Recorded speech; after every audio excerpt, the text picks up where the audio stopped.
ख्रीस्त में मेरे प्यारे दोस्तों, सबों को जय यीशु। नूतन सुसमाचार चैनल के माध्यम से मैं प्रभु यीशु के शुभ संदेशों को आप लोगों तक पहुंचाना चाहता हूं, ताकि हमारे जीवन के लिए, आपके जीवन के लिए आध्यात्मिक लाभ मिल सके। तो चलिए, आज मैं नए संदेशों के साथ हाजिर हूं। शुरुआत करने से पहले मैं एक छोटी सी कहानी आप लोगों को बताना चाहता हूं। एक परिवार था। अब परिवार में मम्मी पापा, छोटे छोटे बच्चे थे। एक दिन अपने पापा के साथ छोटा बच्चा अपने ही गार्डन में घूमने जाते हैं और बैठ जाते हैं। छोटा बच्चा अपने पापा से बहुत सारी सवाल करता है और उसका पापा प्यार से सब सवालों का जवाब देता है। कुछ समय बाद एक छोटा पक्षी उन लोगों के सामने आकर बैठता है और दाना चुगने लगता है। छोटा बच्चा उसे देख लेता है और पूछता है, पापा यह क्या है? तब उसका पापा जवाब देता है, बेटा यह एक पक्षी है, इसका नाम गौराया है। पक्षी उड़ के चला जाता है। फिर आता है, फिर वह दाना चुगने लगता है। फिर बच्चा देखता है, फिर सवाल करता है अपने पापा से, पापा यह क्या है? पापा बड़े प्यार से जवाब देता है, यह छोटी पक्षी है, छोटी चिड़िया है, इसका नाम गौराया है। फिर चिड़िया दाना चुगने के बाद उड़ जाता है। इस प्रकार से बार बार चिड़िया आता है और बच्चा देखकर उसे सवाल करता है और पापा उसको बड़े प्यार से जवाब देता है। 15 साल बाद जब उसका बेटा नौकरी करने लगता है, घर वापस आता है और दोनों बाप बेटे उसी बगीचा में जाते हैं जहां वे बचपन में खेला करते थे।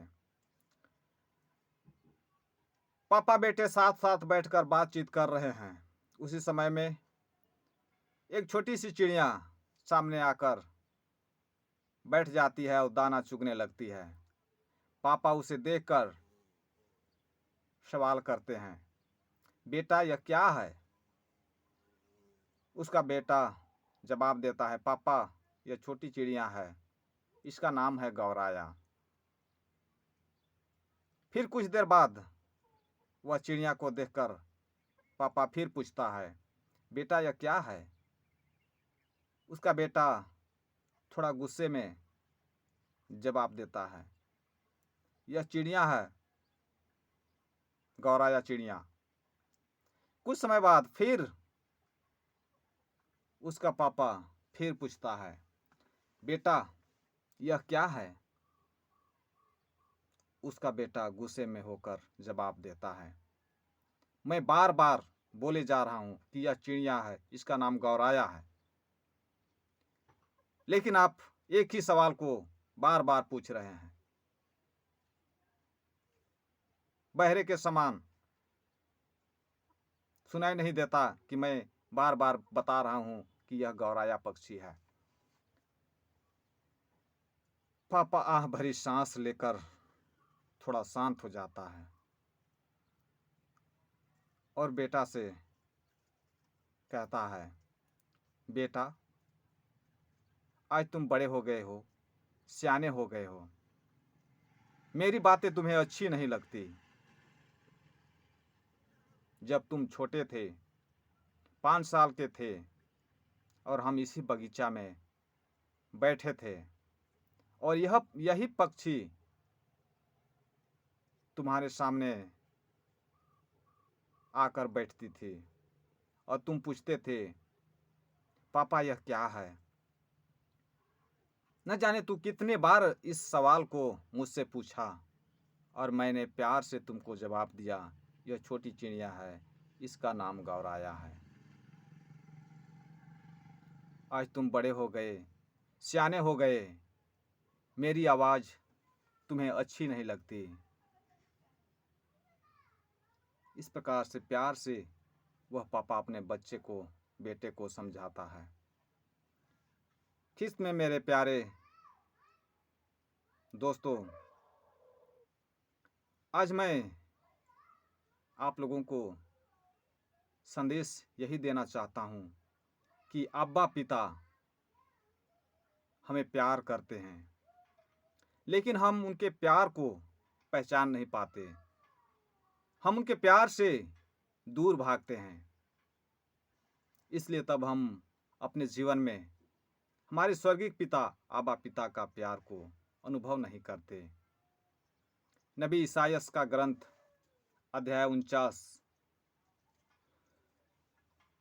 पद संख्या 15 में हम पढ़ते हैं, क्या स्त्री अपना दुधमुहा बच्चा भुला सकती है? क्या वह अपने गोद के पुत्र पर तरस नहीं खाएगी? यदि वह तुम्हें भुला भी दे तो मैं तुम्हें नहीं भुलाऊंगा।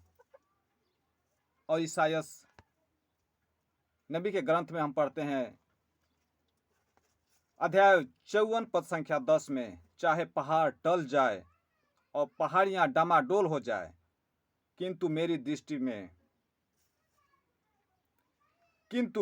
तेरे प्रति मेरा प्रेम नहीं टलेगा। तुम मेरी दृष्टि में मूल्यवान हो और महत्व रखते हो। मैं तुम्हें प्यार करता हूँ। ये है अब्बा पिता का प्रेम। वे हमें कहते हैं, मैं तुम्हें प्यार करता हूँ। फिर भी हम मानव जाति अब्बा पिता का प्यार का अनुभव नहीं कर पाते हैं। हम भटक जाते हैं, बुरे राहों पर चले जाते हैं। इसलिए तब अपना प्रमाण अपने पुत्र को, प्रभु यीशु को भेज कर देते हैं। हम पढ़ेंगे यूहन्ना अध्याय 3 पद संख्या 16 में, ईश्वर ने संसार को इतना प्यार किया कि उसने उसके लिए अपने एकलौते पुत्र को अर्पित कर दिया, जिससे जो उसमें विश्वास करता है उसका सर्वनाश न हो बल्कि अनंत जीवन प्राप्त करे। और हम पढ़ेंगे पहला यूहन्ना अध्याय 4 वचन संख्या 10 में, ईश्वर की प्रेम की पहचान इसमें है कि पहले हमने ईश्वर को नहीं बल्कि ईश्वर ने हमको प्यार किया और हमारे पापों की प्रायश्चित के लिए अपने पुत्र को भेजा। पिता ने हमें कितना प्यार किया है। हम ईश्वर की संतान कहलाते हैं और हम वास्तव में वही हैं। संसार हमें नहीं पहचानता क्योंकि उसने ईश्वर को नहीं पहचानता। ख्रिस्त में मेरे प्यारे दोस्तों, हम प्रभु यीशु के संदेश को यदि हम पहचानते हैं तो अब्बा पिता के प्रेम को भी हम पहचानेंगे। तो आइए आज के इस वीडियो में हम मनन चिंतन करें कि हम अपने अब्बा पिता का प्यार को अनुभव करें। हमारे जीवन में, हमारे परिवार में, हमारे दोस्तों में हम अब्बा पिता का प्यार को अनुभव करें और दूसरों को भी बांटें। आइए हम प्रार्थना करें उन भाई बहनों के लिए जो अब्बा पिता के प्यार से भटक गए हैं। हे अब्बा पिता, अपने इकलौते पुत्र प्रभु यीशु के द्वारा तू उन्हें अपने प्रेम का प्रमाण दिया है, उसे वे पहचाने और तेरे प्रेम का अनुभव कर अपने जीवन को बदलें। हे पवित्र आत्मा परमेश्वर, हमें सद्बुद्धि प्रदान कर, उन्हें ज्ञान से अभिषिक्त कर, ताकि वे तेरे प्यार को अनुभव करें और तुझे आबा पिता कहकर बुलाएं। हम ये प्रार्थना करते हैं हमारे प्रभु ख्रिस्त के द्वारा, आमीन।